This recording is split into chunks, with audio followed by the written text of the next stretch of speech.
नमस्कार, प्रणाम। आप देख रहे हैं चौकस भारत। आज सुबह भोजपुरी इंडस्ट्री में एक गाना रिलीज हुआ है S for you entertainment channel से। वो गाना सुबह से जो है धमाल मचाए हुए है, कई लोगों के जुबान पे चढ़ गया है, यहाँ तक कि मेरे जुबान पे भी चढ़ गया है। आज हम उस गाने के राइटर यानी कि गीतकार महोदय से मिलने आए हैं। ये हैं अजय बच्चन जी। ये गाना क्या है पहले हम उन्हीं के जुबान से सुनते हैं और उसके बाद बातें करेंगे। नमस्कार सर, स्वागत है हमारे चैनल पे। नमस्कार। सबसे तो पहले चौकस भारत जी चौकस भारत के माध्यम से मैं समस्त भोजपुरी श्रोताओं को दिल से प्रणाम नमन करता हूं कि आज आपके माध्यम से मुझे कुछ लोगों से बात करने का मौका मिला। और हम लोग तो खैर बहुत कम ही मैं आता हूं इस टाइप की इस लाइव पे इंटरव्यू पे, लेकिन आज आपके माध्यम से अगर कुछ बोल पाता हूं तो श्रोताओं के बीच में तो मेरे लिए सौभाग्य की बात है। बाकी पूछिए। आगे बातें होंगी सर। सबसे पहले आज जो आपने धमाका मचाया है, इसका मुखरा थोड़ा सा हुक लाइन। गाने तो मैं गाता नहीं हूँ, फिर भी लेकिन सर, आप यहाँ कोई कंपटीशन थोड़े हो रहा है। दर्शक जानते हैं राइटर थोड़ा सा गा भी सकते हैं। सबसे तो पहले हमारे वो बहुत दिल के करीब कल्लू जी बहुत ही प्यारे सिंगर हैं। हालांकि सभी के लिए प्यारे हैं, वो चॉकलेटी स्टार का उनको उपाधि मिला हुआ है और बहुत ही प्यारे हैं भी वो, और मैं बहुत ज़्यादा मानता भी हूँ उनको। बहुत प्यारा गाना है और कोशिश किया हूँ कि उसको कहीं भी बजाया जा सके। हाँ। निसंकोच उसे कहीं भी कोई भी बजाए, तो प्रयास से मैं जहाँ तक यही करता हूँ कि मेरे गाने लगभग उस टाइप के हों जिसे मैं बोल सकूं खुल करके कि ये मेरे लिखे हुए हैं। आज खुलकर बोल दीजिए। तो अगर वो गाना अच्छा लगा है आपको तो मेरे लिए बहुत बड़ी बात है, और उम्मीद करते हैं कि आप एक न्यूज़ वाले हैं, आपको वो गाना अच्छा लगा है तो कहीं ना कहीं पब्लिक को अच्छा लगेगा ही। तो चाहेंगे कि उस गाने को बहुत सारा प्यार मिले पब्लिक का। और वैसे ही एक पति पत्नी का है नोक जोक है कि रात में कुछ हुआ अपना तो पति पत्नी अपने आपस में कि भाई कमर में दर्द है, तो एक प्यार भरा सॉन्ग है। एक हमारे यहाँ रेड़ी का तेल है, शायद जानते होंगे भोजपुरी के लोग। हाँ, मैक्सिमम लोग रेड़ी का तेल जानते ही हैं। तो शायद जहाँ तक मैं जानता हूँ कि दर्द में बड़ा काम आता है वो। अच्छा ठीक है, गाना सुनेंगे। आपको कैसे मालूम कि रेड़ी का तेल दर्द में काम आता है? देखिए मैं भी भोजपुरी मिट्टी से हूँ तो इतना तो जानता हूँ। इतना तो जानता हूँ कि रेड़ी का तेल बड़ी काम आता है, बड़ी मुश्किल से मिलता भी है लेकिन काम का चीज़ है, और जो चीज़ बहुत मुश्किल से मिलता है वो काम का होता है। तो सर आप कमर पे लगाए थे या किसी और के कमर पे लगा के इसका ट्रायल लिए थे?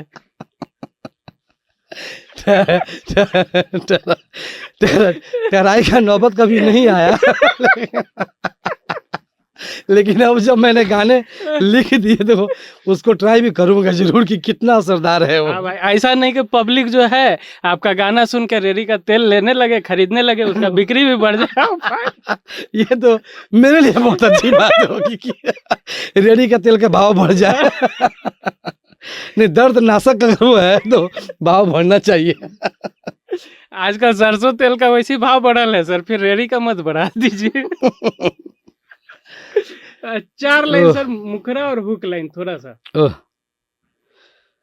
के नंदोहान दाना रेड़िया के तेलवा कमरिया में दर्दिया उठल बा। प्यारा लाइन है बहुत, और माटी का ट्यून है। सबसे बड़ी बात कि इस टाइप के सॉन्ग जो है हमारे गांव घर में माताएं बहनें अक्सर शादी हो या कुछ हो तो सुनने को मिलता है इस टाइप का सॉन्ग। तो हमने वहीं से उस चीज़ को लिया। रेड़ी का तेल दर्द में काम आता है तो इसका धुन भी एकदम लोग। हाँ, धुन तो खैर है, लोक है, एकदम बिल्कुल मिट्टी का धुन है, तो बस लिख दिया। अच्छा, थोड़ा सा आपसे भी बातें करेंगे और भी मैटर पे, लेकिन थोड़ा सा ये गाना चूंकि बहुत शानदार है तो इस गाने पे बात करते हैं। ये गाना आपके, देखिए एक तो होता है कि रैंडमली कोई थॉट आ जाना, ये गाना आपके माइंड में थॉट कैसे आया और ये आपने शुरू कैसे किया, इसे आपने बनाया कैसे, ये तैयार कैसे हुआ, इसकी कहानी बताइए, सफर। कहानी में अगर आपको रियल बताऊं तो ये कहानी मैंने अपनी पत्नी से ली है, जो हकीकत है। ऐसे हम लोग बात कर रहे थे घर में, तो कभी कभी झूमर वगैरह लोग आती हैं गांव में औरतें, तो चूंकि मैं एक राइटर तो कंपोजिशन के लिए कभी कभी मैं पत्नी से सपोर्ट लेता हूँ कि कुछ ऐसा धुन गुनगुना दो भाई कि वहाँ से मैं कुछ निकाल पाऊँ। तो बातों बातों में उसके मुंह से ये गाना कि रेडी के तेलिया, तो ये कंपोजिशन जो है उसके मुंह से हमने सुना। क्या बात है। तो उस कंपोजिशन में मैंने रेडी का तेल दर्द में काम आता है। तो अगर मैं ये कहूँ कि मेरी पत्नी से मुझे ये ट्यून मिला और इस गाने का थीम मिला, सोच मिला, तो गलत नहीं होगा। तो मैं पत्नी को ही बोलूँगा कि उसके सोच से मैंने ये गाना लिया और मैंने इसको बनाया। तो अब रही बात गवाने की, तो मुझे लगा कि गाना चूँकि फोक टाइप का है, लोकप्रिय टाइप का हो सकता है, लोगों के दिल में एक साफ सुथरा चीज़, तो क्यों ना किसी स्टार कास्ट से गवाया जाए। चूँकि अपने पास तो लगभग भोजपुरी के सारे चाहने वालों का प्यार मिलता है और मैं सबसे ही मिलके रहता हूँ। तो मुझे लगा कि हमारे चॉकलेटी स्टार इसके लिए ज़्यादा अच्छे रहेंगे। तो मैंने फिर फैसला किया और उनको बोला कि ये गाना है जो मैं चाह रहा हूँ कि आपके मुँह से इसको गवाया जाए और मार्केट में लाया जाए। तो उन्होंने बोला कि बिल्कुल भैया। तो ये गाना उनसे मैंने गवाया। वो जब ये गाना सुने तो उनका रिएक्शन कैसा था आपके सामने? बहुत ही ज़्यादा एक्साइटेड। क्योंकि हालांकि वो पहली नज़र में ही बोल उठे कि भैया ये गाना है। ये गाना बेशक क्या करेगा यूट्यूब पे जाने के बाद वो मुझे पता नहीं है, लेकिन सुन करके इतना गुदगुदी हो रहा है कि मैं इस गाने को दिल से गाने वाला हूँ।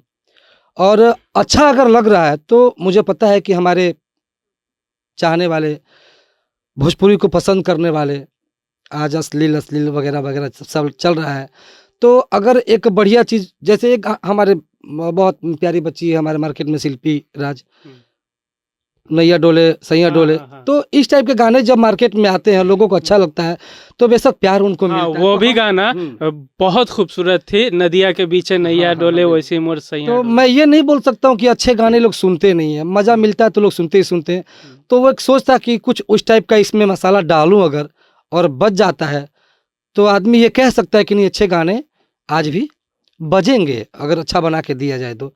बस यही सोच करके। क्योंकि हाल फिलहाल कल्लू जी से भी हमारी मुलाकात हुई थी कुछ ही दिन, आपके ये गाना रिलीज होने के कुछ दिन पहले, तो वो बोल रहे थे कि देखिए एगो ऐसा गाना आवा था ना कि लूप में लगा के सुनबा, ऐसे बोल रहे थे कि आंसू बाबा भी ओकरा खूब सुनेलन, रिलीज होके से पहले ही खूब सुने। तो मुझे लगा कि कुछ होगा, लेकिन आज जब हमने सुना तो ये है। चलिए आपने जब पूछ दिया तो मैं बता दूं कि इसके बाद सेम इसी पैटर्न का एक गाना और भी आएगा। आपको लगेगा कि बस वही मसाला दोबारा मिला, रिकॉर्ड हो चुका है, वीडियो भी बन चुका है और वो भी कल्लू जी की आवाज में है। ये गाना का बोल भी हम नहीं पूछ सकते क्योंकि भाई भोजपुरी है, कितने चंद सेकंड में यहाँ गाने चोरी हो जाते हैं, बोल चोरी हो जाते हैं, बन जाते हैं। हाँ बिल्कुल बिल्कुल, उसके लिए तो बाद मैं भी हूँ क्योंकि नहीं बोल सकता हूँ वो। हाँ, और मैं इन चीजों से पता है ना, फिर लोग आने लगेंगे लाइव, ये मेरा गाना था, इन्होंने चुरा लिया, ये मेरा गाना था, वो शुरू हो जाएगा। तो अच्छा ये चलिए ठीक है, वैसे तो हम नहीं उतना विवाद वाला आपसे बात पूछे, लेकिन आपको क्या लगता है भोजपुरी में ये जो लाइव वाला मतलब जो सिस्टम हो गया है, क्या आपको लगता है, क्या कुछ कहना चाहेंगे?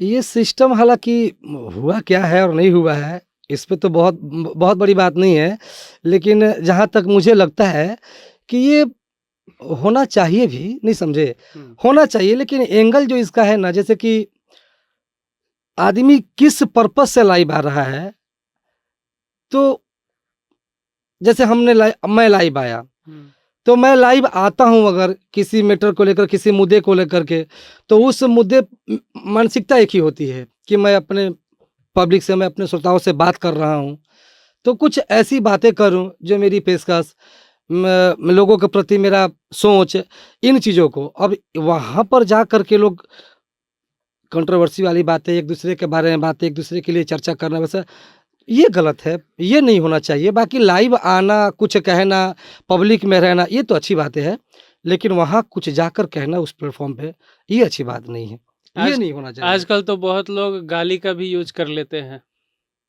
अब तो खैर अब इस विषय में इंसान क्या कहे लोग क्या यूज कर लेते हैं और क्या कंफ्यूज कर लेते हैं बोल करके।